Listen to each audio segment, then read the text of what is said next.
And Baby Osinya joins us now in studio. We're having a little lingo here going on. It's language. And of course, his father Benson and his brother. Thank you both so much for coming.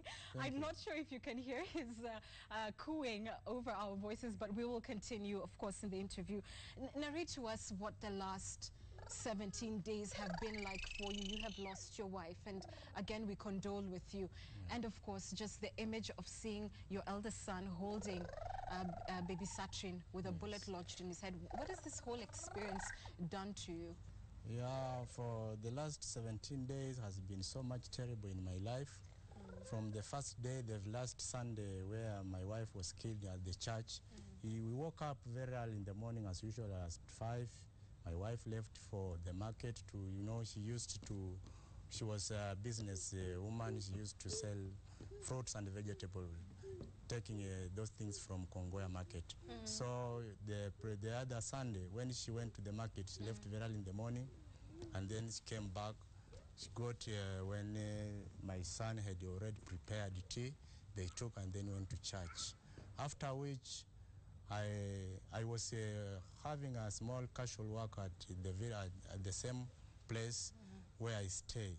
So within after almost 1.5 hours, I had a phone call from my friend asking me if I had any news from the church. I responded saying that I hadn't heard anything. Then the one who called me instructed me to call back at the church and know what is happening there. When I called, I called the pastor, and then I didn't get any information from him because the phone was only ringing and nobody was holding it. After which I called the pastor's wife, whereby when she responded, she was only crying, telling me to go to hospital because things had gone bad. So I started wondering what was wrong. When I left where I was working, going home to change so that I can rush to the hospital, I got a group of people only saying to me, "Pole, pole, pole." Yeah. I was wondering what was happening there. Then after which I left the hospital. When I reached there, I didn't get any of my family members. I stayed there for almost 5 minutes searching for my family members, asking this and that one, where's my wife, where's my children? Everybody was responding that he doesn't know where my wife or the children are. Unfortunately, after some times, I saw my small boy, gift, holding a Satrin. When they saw me, they came very fast to me. I took the child. He was all over the blood. All the clothes were stained with blood.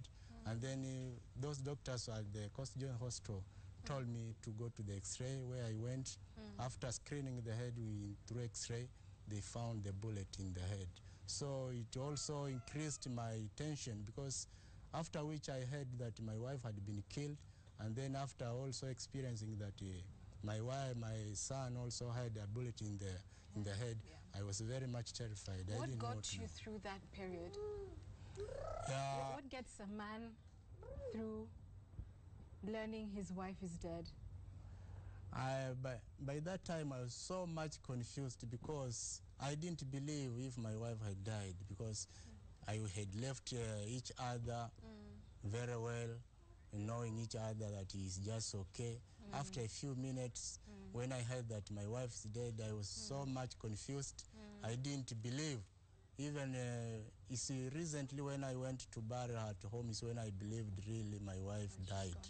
And how is the larger family coping with this? Your other children, I believe you have 4, is it? Yeah, I have 4 boys. I have 4 boys now. How are they coping? They are coping up because they are going through counseling, because it's something that happened abruptly, so it was like an accident. So they are coping up well. How do you feel now, seeing Satrin running all over our studio, so friendly? He's such a happy and friendly baby. I really must say that, making lots of fun with our entire crew and just up and down. What does that do to you? For now, I'm very much happy because my son is now behaving. He's just okay. As we left Kenyatta Hospital, I was very much happy because the boy was running up and down, playing with the toys, greeting people, jumping up and down. So up to now, I'm happy, although I still have that gap of losing the wife I had. Yeah. Yes. Does he seem to you much the same, the young little guy that he was before this incident? Yeah. Does he seem the same to you? The same energy? Now, for now, he has gained energy because from the beginning he was very weak. He was crying all the time. He had a lot of pain at the head because the blade was direct in the brains. So after removal, the boy is doing well. Yeah. He's very much fine. It's just as if nothing had happened to him. Have you been able to find now some permanent employment to help you take care of your children? No, for now I haven't have any job, but I'm very much sure the government is working up and down because they had promised me that after all this, when the child is out of the hospital, they'll have to offer me the job because I had farm confinement from Honorable Kutunyi, say that after all this, he'll have to help me get a job. And so that's something that you're still hoping would come through, and we wish you well with that. We've heard reports that there may be a possible adoption of baby Satrin in the offing. Is that true? No, it's something like adoption. It's just a story that I also hear from you, but there's nothing like adoption because as we left Kenyatta National Hospital, I thank very much Honorable Senator of Nairobi, Honorable Sonko, because he's the one who welcomed me, took me to his home. Even as I'm here at the studio, I'm right away from Sonko's house. I'm very much happy of his cooperation that he's giving me help. Okay. Yes. But it's not an adoption? No, there's no something like adoption because he only said that he will have to help my kid to school, pay school fees and whatever, but he didn't say anything like adoption. All right, thank you for clarifying that for us. I want to ask you a final question, and it's a difficult one because your family has firsthand witnessed what terrorism can do. Yes. There is a security operation, as you're aware, that's going on in the country right now, and suspects are being held at the Kasarani Stadium. How do you feel about it? I feel very happy because if the government can intensify security, I can also live now in a happy way because insecurity is all the cause of all this because I have lost my wife, and if this insecurity continues looming in the country, all Kenyans will also live in fear. Mostly at the coast region, most places are insecure. Most of the time you hear gunshots all over, so people at the coast are so much fearful. Well, I want to thank you so much for your courage throughout this period, standing by your family, bringing baby Satrin here, seeing your story inspires us. And of course, Moses, asante kwako pia kwa sababu tunakumbuka tukikuona ukimshika Satrin. And that picture really brought the country together. So I thank you so much. I wish you well, you and your family, and of course Satrin. We'd love to be part of his story and see him grow. Thank you, but I also have a word to thank the government of Kenya for helping me, the AMREF people for taking me all the way from Mombasa to Nairobi to Kenyatta National Hospital, and also granting me a card, insurance card for medical for me and my family. I thank AMREF people very much. I thank Honorable Senator of Nairobi, Honorable Sonko, for the comfort and support that he's giving me. He also he was at the funeral where my wife was buried.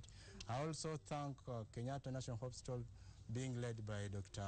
Mwangi, neurosurgeonist. I thank him very much. I thank Safaricom, KCB for airing all the information that I had. I also thank Orange people, Orange Communication Company, because it's the company that offered me accommodation here in Nairobi. I thank also the media for showing all the world what has happened in my family. I thank Agility Logistics. I thank my in-laws like Roslyn Murundi and Peter Makanda for helping me because I had nobody here in Nairobi whom I could have supported me, showing me different offices. I thank also these honorable ministers, Honorable Toma, Odanga. Honorable Amosuwako, and many other people. And many others. Yes, I'm sorry I had thank to cut them you very short. much for helping me. I'm sure you're grateful, and we're thankful to the Kenyan public as well, because they always come together at times of tragedy. Thank you so much. Thank you. God bless you. Thank you. Asante sana. Thanks. Let's move on to other stories as Satrin continues to enjoy our studio and leave, of course. Now, close to 73 public service vehicles registered under Makata Sacco have been grounded for inspection following the Grizzly Road accident involving one of its matatus, in which 13 family members died in Masii, Machakos County. The National Transport and Safety Authority Director General Francis Meja has warned members of the affected Sacco against attempting to move to another Sacco to evade the suspension. Alex Kubasu reports.